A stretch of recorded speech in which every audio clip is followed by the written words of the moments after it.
O Fantástico e o Globo Natureza convidam você para uma viagem inesquecível. A gente vai percorrer o gigante africano, o Rio Nilo. A primeira parada dos repórteres Sônia Bride e Paulo Zero é na Etiópia, onde a nascente do Nilo serviu de berço para uma cultura milenar.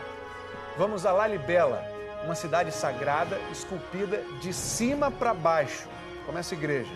Muita história e um show de imagens agora na estreia da nova temporada da Jornada da Vida.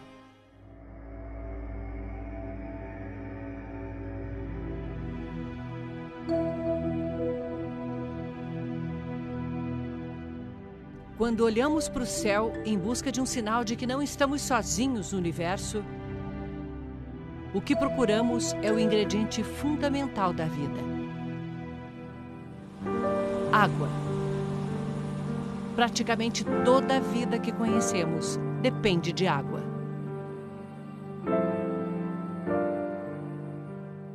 Foi só quando começaram a se estabelecer ao lado de fontes de água boa e permanente que os nossos antepassados puderam começar a plantar e criar animais para comer.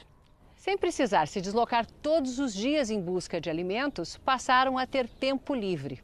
E foi assim que, ao lado dos rios, teve início a grande jornada das civilizações.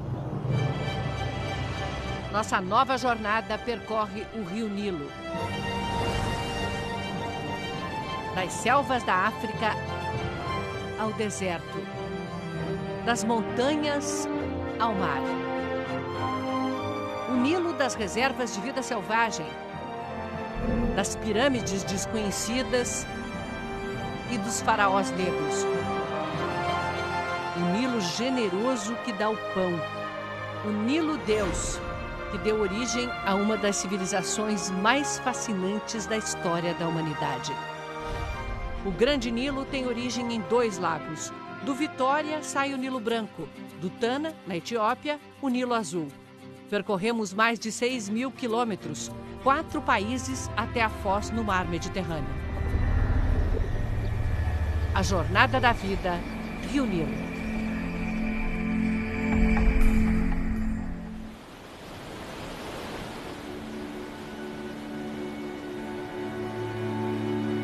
Lago Tana, Etiópia.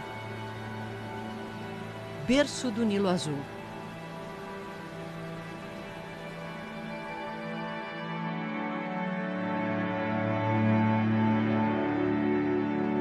Os pescadores ainda navegam em barcos de papiro, os mesmos que os antigos egípcios usavam.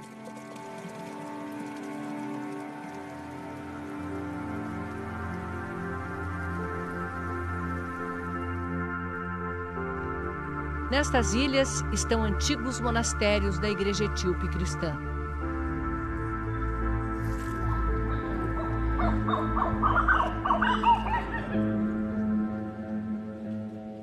Homens armados protegem contra o roubo de arte sacra. Por trás dos muros medievais, templos redondos com paredes de barro. Só o telhado mudou em 1500 anos. Essas pedras vulcânicas aqui são o sino da igreja.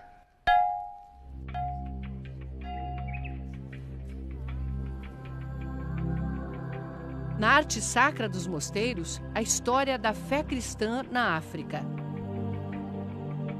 Os arcanjos, os santos, Maria e Jesus negros. A fuga para o Egito, a natividade, tudo à imagem e semelhança do povo etíope. As pinturas feitas em papiro e coladas às paredes de barro são patrimônio da humanidade declarado pela Unesco. Cercados de muçulmanos por todos os lados, os etíopes resistiram a várias tentativas de invasões. Nas paredes estão os feitos das guerras e a fé nos santos protetores. Eles acreditam que conseguiram derrotar todos os exércitos invasores, dos muçulmanos até os italianos que queriam colonizar a Etiópia, porque São Jorge, o guerreiro, estava com eles no campo de batalha. O São Jorge Negro é o santo mais venerado da Etiópia. Nesse monastério, como em muitos outros aqui do Lago Tana, mulheres não podem entrar. Então os homens da equipe vão subir e eu vou ficar aqui, esperando, junto com elas.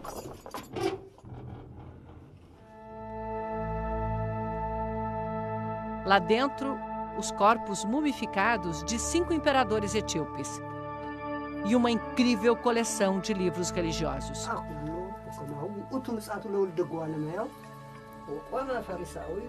Os primeiros textos escritos na língua guês são do século V a.C.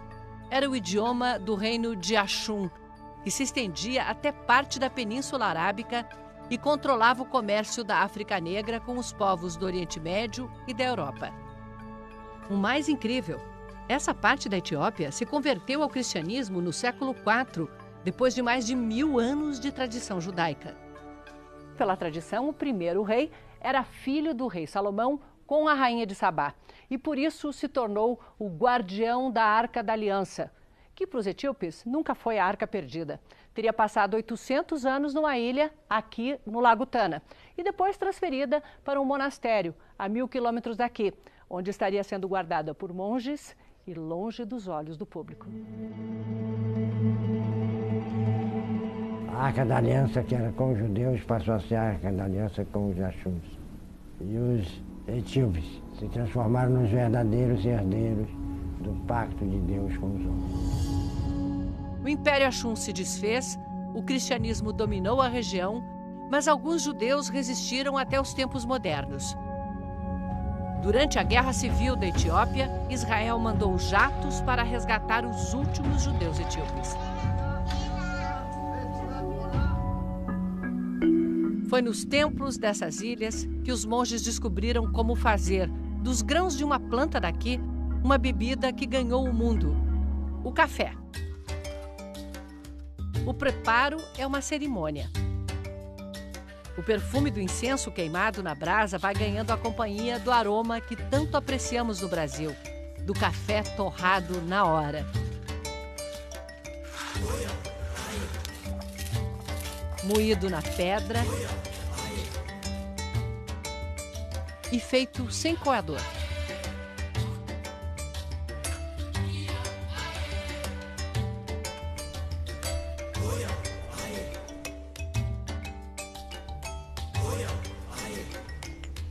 Nossa, café delicioso, super forte.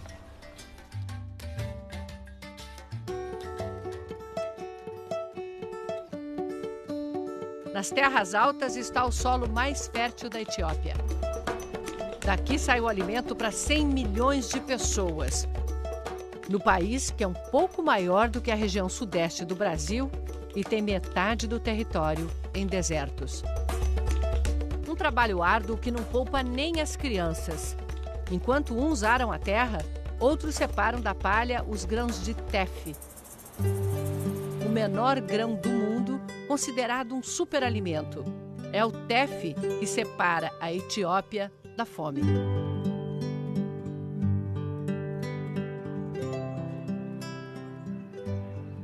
Paramos para conhecer uma espécie de sociedade alternativa.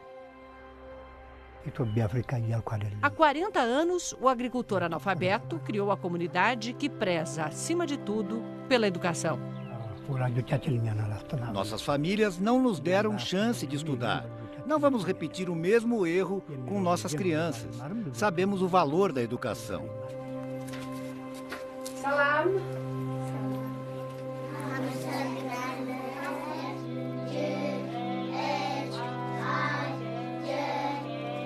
Desde cedo, as crianças aprendem inglês para terem mais oportunidades na vida. Na maioria das vilas e mesmo das cidades, o que está no centro dessas comunidades é uma igreja. Só que aqui é uma biblioteca. Outro lugar importante é a Casa dos Velhinhos. Bem no centro da vila, eles recebem os cuidados de todos. Não precisa ser parente.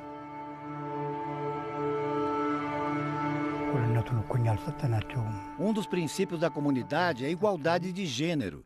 Homens e mulheres são iguais. Estamos apenas devolvendo o poder que elas perderam. Na prática, cada um faz o trabalho que escolhe.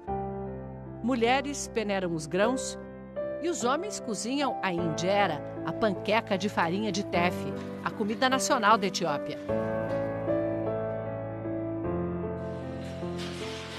Na tecelagem comunitária, todos tocam os teares e compartilham os lucros.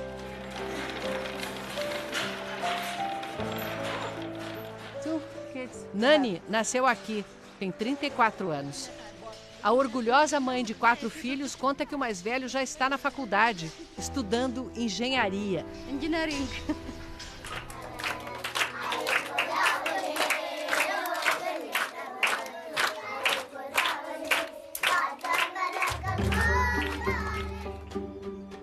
Seguimos para Lalibela.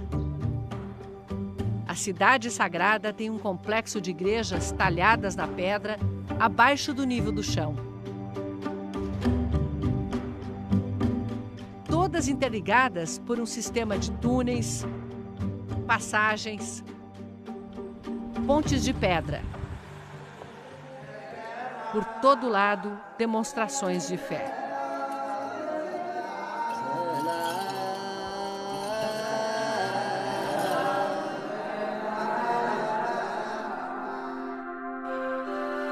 Bênçãos e água benta distribuídas na porta da igreja.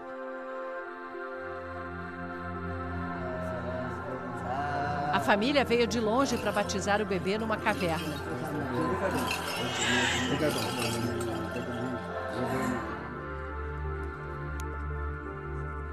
As igrejas são um desafio de engenharia e arte. Vista de cima, a de São Jorge é uma cruz, toda em granito rosa, que com o tempo ganhou também o amarelo do líquen que cresce na pedra. A igreja é um monolito, é um bloco inteiro de pedra. Não dá nem para dizer que ela foi construída, ela foi, na verdade, esculpida, de cima para baixo e de fora para dentro. Diz a lenda que o rei Lalibela, hoje santo da igreja etíope, durante um sonho foi levado pelos anjos Gabriel e Rafael para ver Jerusalém. Na volta, com a ajuda dos anjos, teria construído tudo em poucos dias. Na verdade, a obra levou séculos, envolveu milhares de trabalhadores, projetos e cálculos sofisticados. O sacerdote diz que Lalibela é a nova Jerusalém, o centro do cristianismo. Quando rezamos aqui, é pelo povo etíope e por toda a humanidade. A humanidade de fora da África só soube desse tesouro cristão quando os portugueses chegaram aqui no mesmo ano em que descobriram o Brasil. É tudo tão impressionante que aqui dá para a gente entender por que o padre Francisco Álvares, que visitou Lalibela em 1520, escreveu para casa dizendo com palavras mais rebuscadas, mais ou menos o seguinte: eu não vou nem descrever tudo que eu vi, porque senão vão me chamar de mentiroso.